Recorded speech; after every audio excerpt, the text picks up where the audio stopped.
మూర్ఖుడి లక్షణాలు చెప్పిన విదుర. ఈ 4 మందితో జాగ్రత్తగా ఉండండి.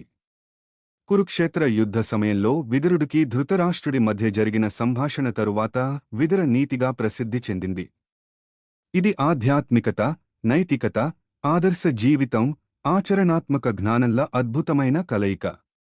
ఈ విదుర నీతి శాస్త్రీయ జ్ఞానం మాత్రమే కాదు, నేటి యుగంలో కూడా జీవితానికి సంబంధించిన తత్వశాస్త్రం అని పెద్దలు చెబుతారు.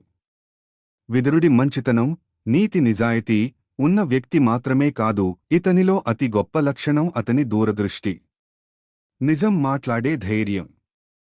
ఈరోజు విదుర నీతి ప్రకారం ఈ లక్షణాలున్న వ్యక్తి మూర్ఖులని, వారికి వీలైనంత దూరంగా ఉండాలని పేర్కొన్నారు.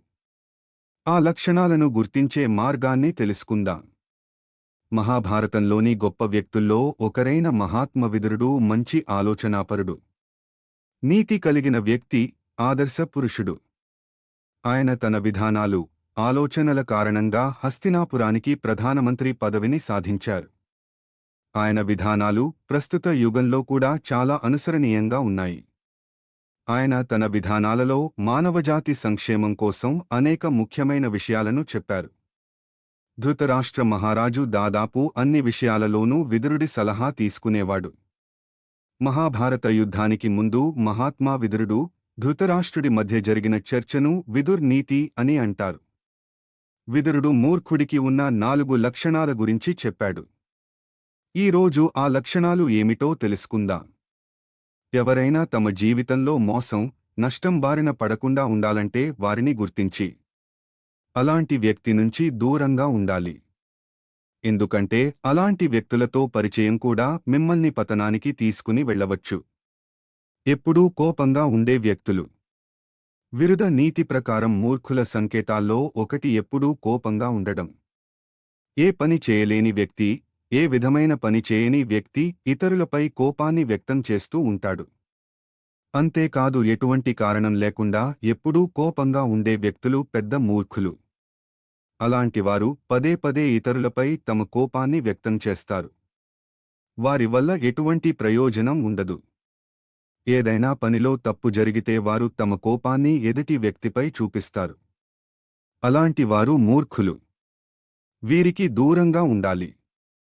తాను తప్పు చేస్తూ ఇతరులను నిందించేవాడు. విదుర నీతిలో తాను తప్పు చేస్తూ ఎల్లప్పుడూ ఇతరుల తప్పులను ఎత్తి చూపడానికి ప్రయత్నించేవారు మూర్ఖుడు. ఇతరులంటే అసూయపడేవారు. ఇతరులు చేసే ప్రతి పనిలో తప్పులు వెతుకుతారని చెప్పబడింది. వీరి ప్రవర్తన ఎల్లప్పుడూ ఇతరుల పట్ల కఠినంగా ఉంటుంది. ఇతరులను చూసి సంతోషంగా ఉండలేరు. ఇలాంటి వ్యక్తుల నుంచి దూరం పాటించాలి.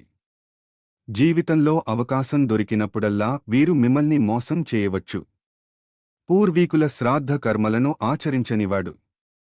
విదురుడి చెప్పిన ప్రకారం ఎలాంటి మతపరమైన ఆచారాలను ఎప్పుడూ నిర్వహించని వారిని కూడా మూర్ఖులుగా పరిగణిస్తారు.